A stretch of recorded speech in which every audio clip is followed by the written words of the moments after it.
Imagine the serene streets of Pine Hill shattered by the chilling news of Jennifer Johnson's brutal murder. What looked like a close-knit, picture-perfect suburb suddenly revealed a vortex of passion and deceit. Behind white picket fences and friendly morning greetings, two couples, Daniel and Linda Garner alongside Mark and Jennifer Johnson, found their lives dangerously entwined, secrets and suspicions growing until they ignited a devastating act of violence.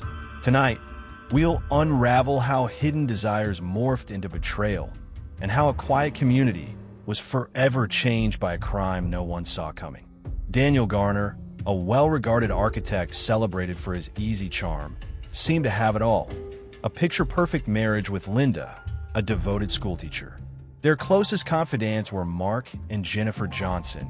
Mark, a savvy financial advisor, and Jennifer, his supportive wife, bonding over neighborhood barbecues and weekend retreats. Seeking to spice up their friendships, the two couples embarked on a consensual wife-swapping arrangement that, at first, injected novelty and thrill into their lives. Yet beneath the surface of this daring experiment, unanticipated desires and jealousies began to fester, setting the stage for a dangerous unraveling. Daniel's fascination with Jennifer soon spiraled into a dangerous obsession that Linda couldn't ignore. As Jennifer grew increasingly uneasy under Daniel's intense gaze, she made the fateful decision to end their consensual arrangement, never imagining that her refusal would set off a chain reaction leading to tragedy. For 10 years, Daniel and Linda Garner's marriage was the envy of Pine Hill, their cozy home on Maple Street, framed by the lush flower beds and perfectly trimmed hedges Linda tended with pride, seemed the very picture of suburban bliss. Friends and neighbors admired their seamless partnership, Daniel's easy charm at community events and Linda's warm presence in the schoolyard. Yet behind the vine-clad porch and sunlit windows, a quiet tension was brewing, an undercurrent of longing and curiosity that neither would have guessed could unravel everything they had built. Mark and Jennifer Johnson arrived in Pine Hill 5 years ago and almost instantly became fixtures of the community and close friends of the Garners. Mark, a charismatic financial advisor, was known for lighting up every gathering with his easy humor and genuine warmth. Jennifer, whose striking beauty was matched only by her magnetic personality, quickly won over neighbors at school events and block parties alike. Together, the Johnsons injected fresh energy into Maple Street, their bond with Daniel and Linda deepening through shared dinners, weekend retreats, and a mutual appreciation for each other's talents and ambitions. It all started at one of the Garners' cozy dinner parties, glasses of wine flowing, laughter filling the air, when someone jokingly floated the idea of an open relationship. To everyone's surprise, instead of recoils and awkward silences, the table buzzed with genuine curiosity. Over the following weeks, Daniel, Linda, Mark, and Jennifer sat down together to hash out clear boundaries. What was on the table, what remained off limits, and how to protect the trust at the heart of their marriages. What began as a playful, why not, soon took on a more serious tone as they crafted rules designed to keep their friendships strong and their primary commitments unshaken. The first swap was equal parts thrilling and nerve-wracking. Daniel found himself drawn to Jennifer's laughter, while Mark and Linda navigated the awkward excitement of a new dynamic. What began as an experimental one-night adventure quickly evolved into a regular ritual, infusing both marriages with fresh energy. Week by week, the couples grew bolder, hosting joint dinner parties and planning shared getaways, all while keeping their secret arrangement locked safely behind closed doors. At first, it seemed to deepen their bonds. Everyone appeared happier, more connected, but beneath the surface, a tension was quietly mounting. The initial thrill of their bold experiment energized both marriages, but as the months rolled on, the balance they'd struck began to tilt. Daniel's casual curiosity about Jennifer, once brushed off as playful banter, slowly deepened into a relentless preoccupation. He sought her out at every gathering, invented excuses for private conversations, and replayed their encounters in his mind long after the nights ended. Linda, absorbed in her classroom and the daily routines that once grounded her, dismissed Daniel's odd behavior as nothing more than a passing phase, while Mark remained blissfully unaware of the undercurrents pulling his friend toward dangerous territory. What began as an exciting diversion was quietly transmuting into a consuming obsession, one that would soon shatter the trust they'd all fought so hard to preserve and unleash consequences none of them could have foreseen. Daniel's fascination with Jennifer had crossed the line from casual excitement into full-blown obsession.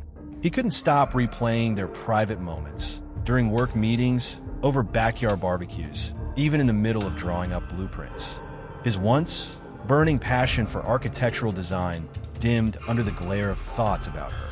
He volunteered to handle Mark's errands, scheduled more chance visits with the Johnsons, and peppered every conversation with questions about Jennifer's favorite foods, her weekend plans, her smallest habits. Linda, at first amused by her husband's new energy, soon recognized a darker shift. Daniel grew distant when they weren't entertaining the Johnsons, snapping at her over trivial things, his eyes always searching the crowd for Jennifer.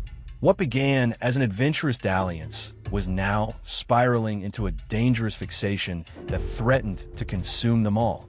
One evening, as the last guest departed and the clatter of dishes echoed through the kitchen, Linda could no longer stay silent and confronted Daniel about his unsettling behavior.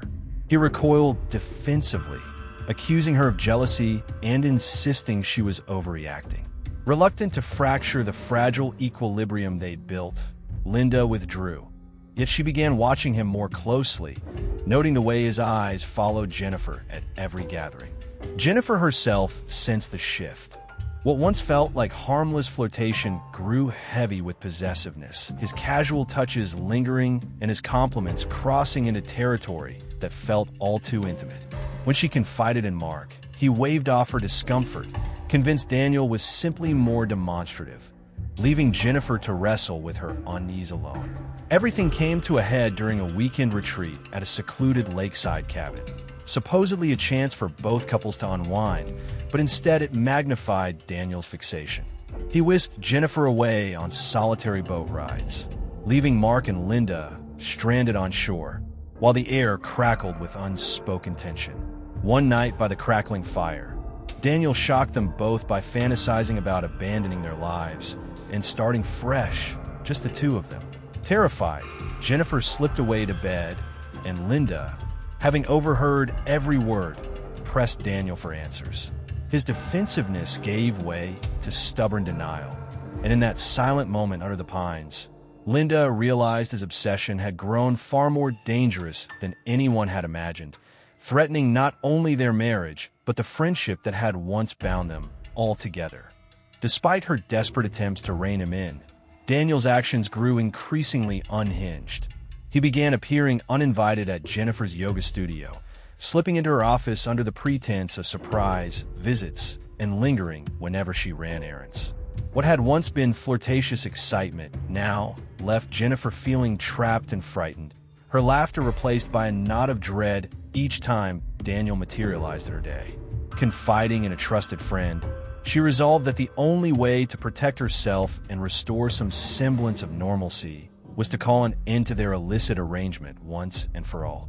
With a heavy heart, Jennifer informed Daniel that their experiment was over, praying he would finally recognize the damage he'd wrought and allow them both to move forward, before his obsession could destroy everything.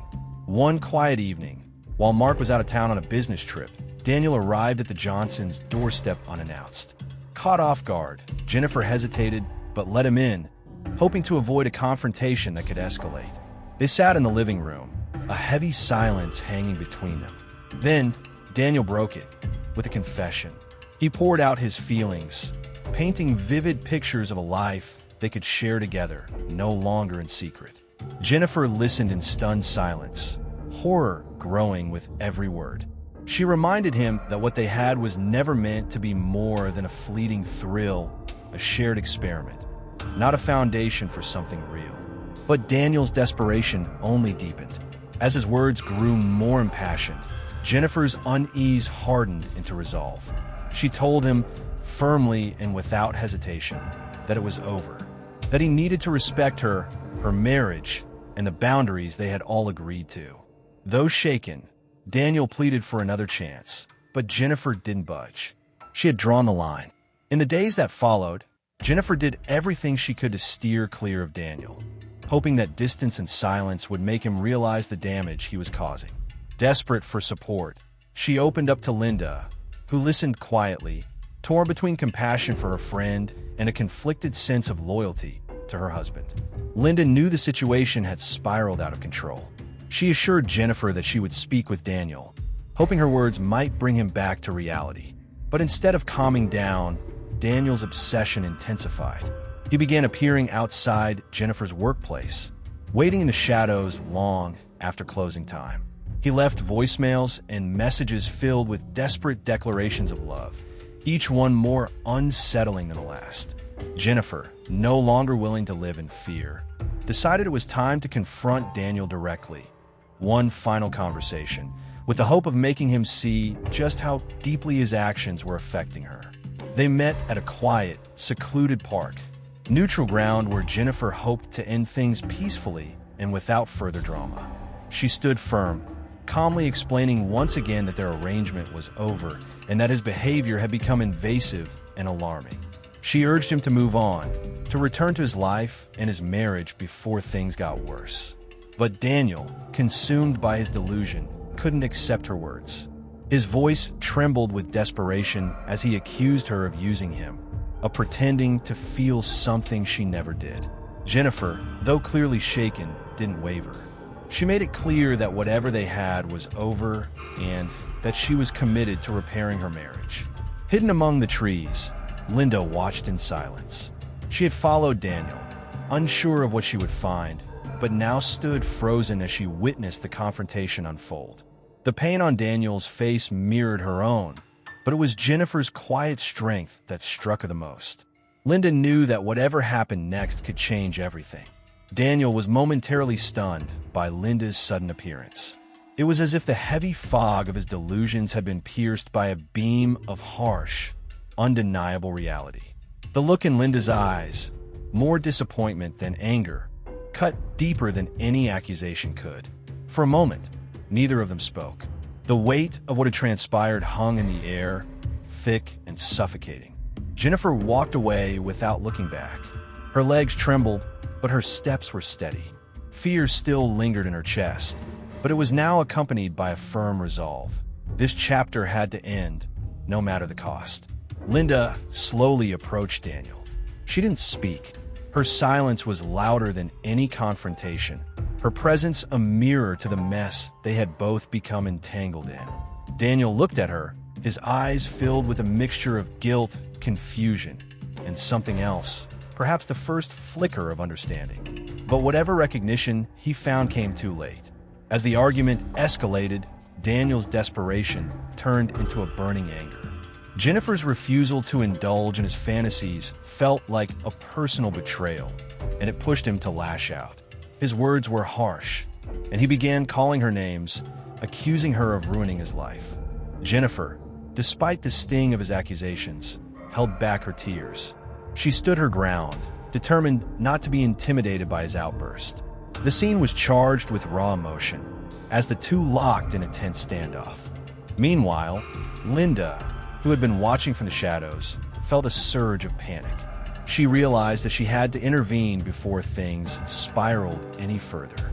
Her heart pounded in her chest as she stepped forward, her voice trembling as she called out Daniel's name. The moment Linda appeared, something in Daniel seemed to snap.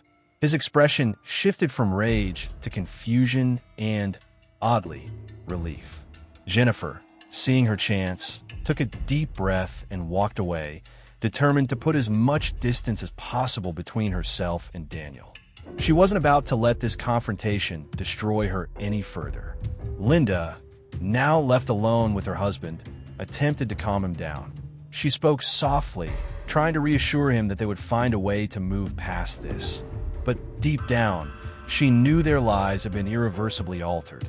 The affair had reached its breaking point, and Jennifer's decision to end the arrangement had set off a series of events that could never be undone. Despite her words of comfort, Linda couldn't shake the feeling that everything had changed, and the consequences of their actions were now beyond their control.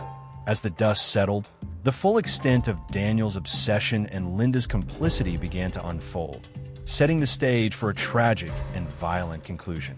The confrontation at the park had left Daniel in a state of deep turmoil. Jennifer's firm rejection, coupled with Linda's unexpected appearance, had shaken him to his core. That night, he returned home, his mind a chaotic blend of anger, betrayal, and despair. Linda, sensing the storm brewing within him, tried to comfort him, to calm his troubled thoughts. Yet, Daniel remained inconsolable, trapped in his emotions and unable to find peace. Over the next few days, Daniel's behavior grew more erratic by the hour. He swung between fits of intense anger and deep despondency, consumed by his obsession with Jennifer's rejection. His work came to a halt as he withdrew completely, spending his days brooding over what he saw as the injustices he had suffered. Linda, desperate but powerless, struggled to reach him. Fear gnawed at her as she realized how much had already changed and how much further it could spiral. She knew that something had to give, but she wasn't prepared for the drastic turn of events that were about to unfold. Jennifer, on the other hand, was resolute in moving forward. She cut all contact with Daniel, immersing herself in her work and focusing on her relationship with Mark.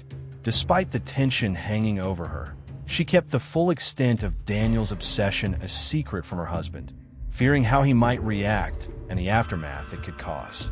She hoped that by severing ties, Daniel would eventually accept the end of their arrangement and leave her in peace. One evening, Jennifer came home from work to find Daniel waiting for her outside her house. Her heart sank at the sight of him, and she braced herself for another confrontation.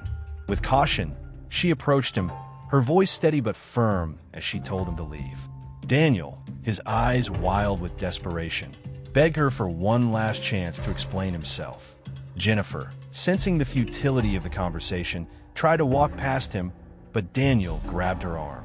His grip was tight, almost painful, and she could see the madness in his eyes. She struggled to break free, her voice rising as she demanded he let go. The commotion caught the attention of a neighbor who stepped outside to see what was going on. At the sight of the neighbor, Daniel finally released his grip and fled. Shaken and terrified, Jennifer thanked the neighbor before rushing inside. She immediately called Linda, hoping they could find a way to resolve the situation without involving the police. Hearing the fear in Jennifer's voice, Linda agreed to meet with her the next day to discuss how to handle Daniel's increasingly erratic and dangerous behavior. The next day, Linda met Jennifer at a local cafe. Jennifer, her face etched with exhaustion and anxiety, recounted the frightening encounter with Daniel and expressed her growing fear for her safety. Linda listened closely, her mind racing as she processed everything. She reassured Jennifer that she would speak to Daniel, trying to make him understand that their relationship was over and that Jennifer needed to be left alone. After their conversation, Linda returned home, only to find Daniel in a state of agitation. He was pacing, his face twisted in frustration. Linda, with a heavy heart, confronted him about what had happened with Jennifer. Her voice wavered between anger and concern, but Daniel, feeling cornered and betrayed, exploded. He accused her of siding with Jennifer and of turning against him. The argument quickly escalated, with Daniel shouting at her in a frenzy. Linda, terrified by his volatile outburst, retreated to their bedroom, hoping to escape the mounting tension. That night, Daniel's thoughts took a darker turn. Unable to come to terms with Jennifer's rejection and feeling betrayed by his wife, he spiraled into a dangerous mindset. In his warped logic, he convinced himself that the only way to end his suffering was to remove the source of his pain. If he couldn't have Jennifer, no one would. With a sense of twisted resolve, he set out for the Johnsons' house on a cold, clear night.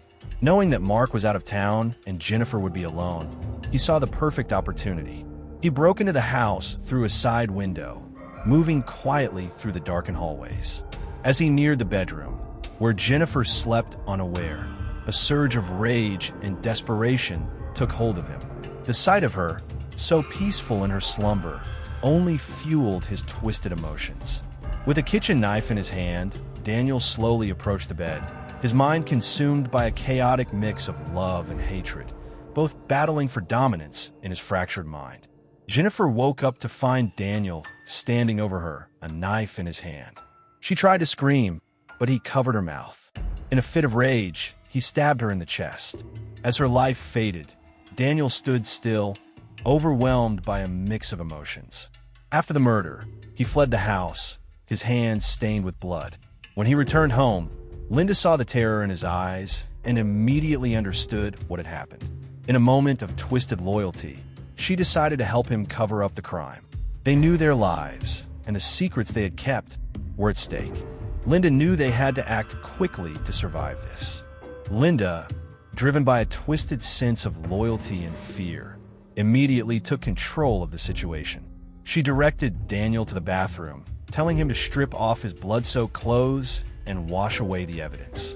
As the water turned pink around his feet, Linda hurriedly bagged his clothes and scrubbed the floor where he had walked, erasing any traces of the crime. When Daniel had cleaned up, she forced him to recount everything that had happened. Though shaken, he managed to tell the story, his voice quivering under the weight of what he had done. Linda quickly devised a plan. They needed an alibi and to destroy any evidence that could tie them to the crime. She called a trusted friend, pretending that Daniel had been with her all evening to establish their alibi. Then, in the dead of night, she drove to a remote area outside of town. There, she set fire to Daniel's blood-stained clothes and the murder weapon, watching anxiously as the flames devoured the evidence, hoping it would all be reduced to ash. The police questioned everyone in the neighborhood, including the Garners. Linda's alibi held up under scrutiny, and Daniel, though visibly shaken, avoided raising any suspicion. The investigation stalled, with no solid leads pointing toward the Garners. But despite their initial success in evading the authorities, the psychological toll of the murder began to take its toll on both Daniel and Linda. The weight of their actions haunted them, and the guilt gnawed at them, knowing that they could not outrun the consequences forever. Daniel's paranoia grew stronger with each passing day. He became obsessed with the idea that the police were closing in on him, and he began withdrawing from everyone, friends, colleagues, even family. His once normal routines were replaced by a constant state of fear and regret. Linda, on the other hand, maintained her outward composure, but internally, the strain of keeping their secret was overwhelming. She grew hypervigilant, watching every person, every conversation for signs of suspicion. The pressure of their concealed crime was weighing heavily on both of them, each trying to hold it together, but deep down, they knew they were living on borrowed time. The weeks after Jennifer's murder were a haze of tension and deceit for the Garners. Linda became the stabilizing force, managing Daniel's growing paranoia and ensuring their lives appeared unchanged on the surface. She kept a close eye on the investigation, monitoring the news for any new developments. Though the police had no solid leads, Linda knew that simply having an alibi wasn't enough. They needed a more convincing story to shield themselves. She suggested to Daniel that he should act more distraught over Jennifer's death, to match the community's grief and divert attention away from him. At social events and community meetings, Daniel played the role of the sorrowful friend perfectly. He spoke of Jennifer with sadness, his eyes often welling up with fake tears. Mark, deeply affected and desperate for answers, appreciated Daniel's supposed empathy, unaware that his closest friend was the one responsible for his wife's murder. The Garner's public facade seemed flawless, but Linda knew that their fragile peace was hanging by a thread. As time passed, Daniel's mental state continued to unravel.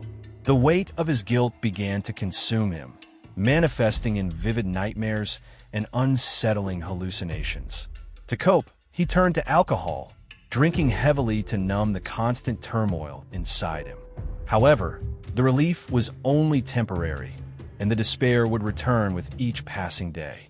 Linda, ever vigilant, feared that in his drunken haze, Daniel might slip up and confess. She stayed up late most nights, keeping a close eye on him to ensure he didn't leave the house and draw any attention. One evening, As Daniel sat hunched over a glass of whiskey, his facade finally cracked. Overcome with emotion, he broke down and confessed to Linda that he could no longer bear the guilt. He wanted to confess, to come clean about what he had done. Panicked, Linda rushed to calm him, realizing how precarious their situation had become.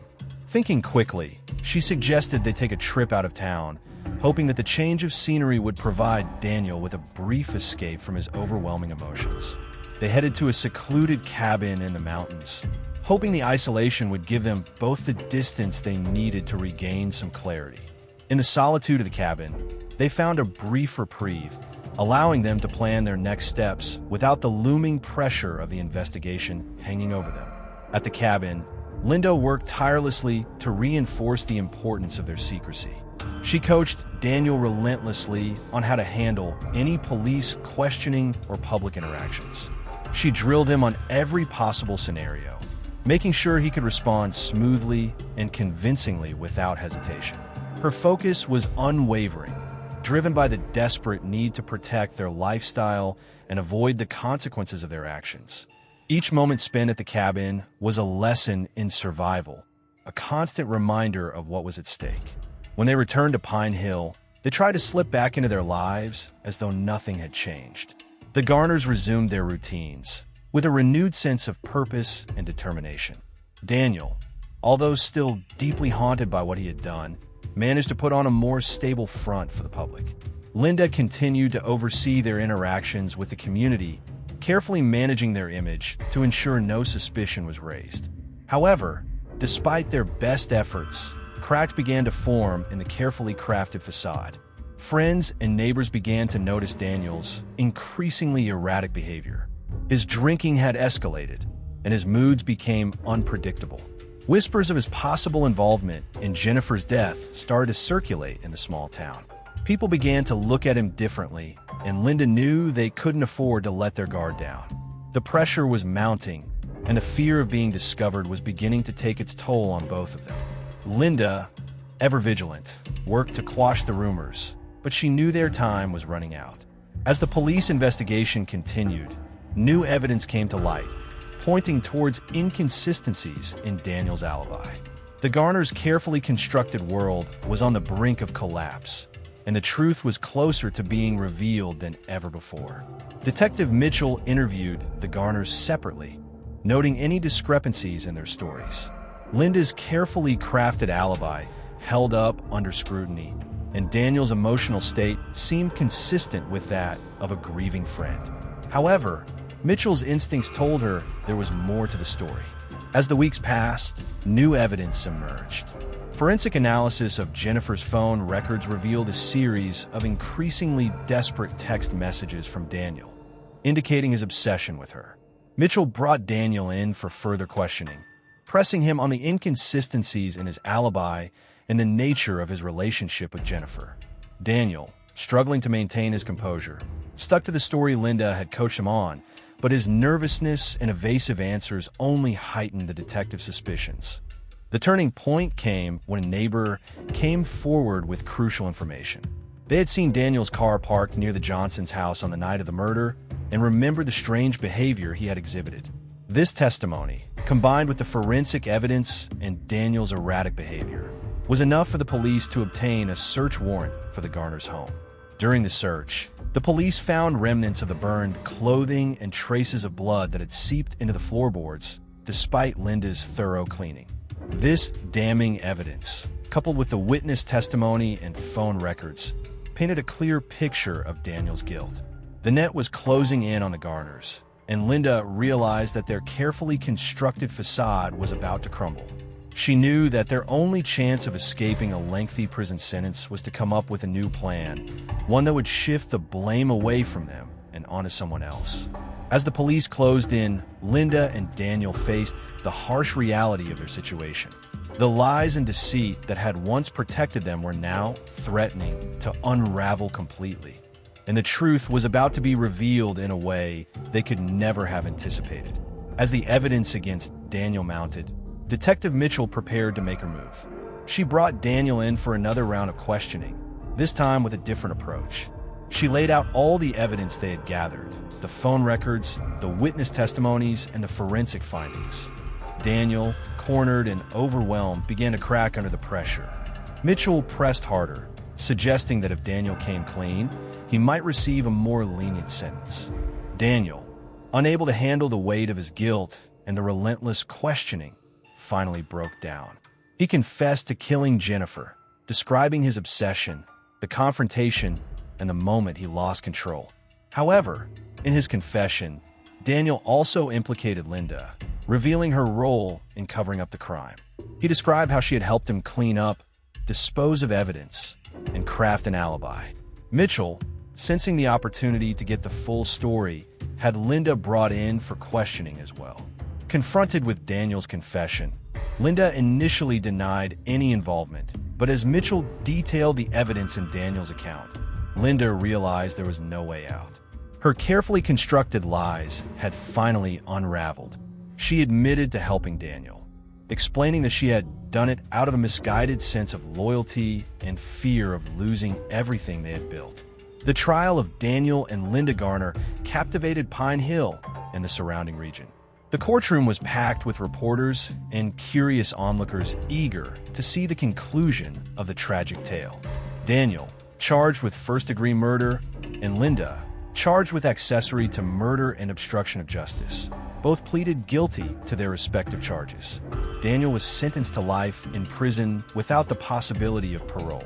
Linda, despite her role in the cover-up, received a lighter sentence due to her cooperation with the investigation and her previously clean record. She was sentenced to 15 years in prison with the possibility of parole after 10.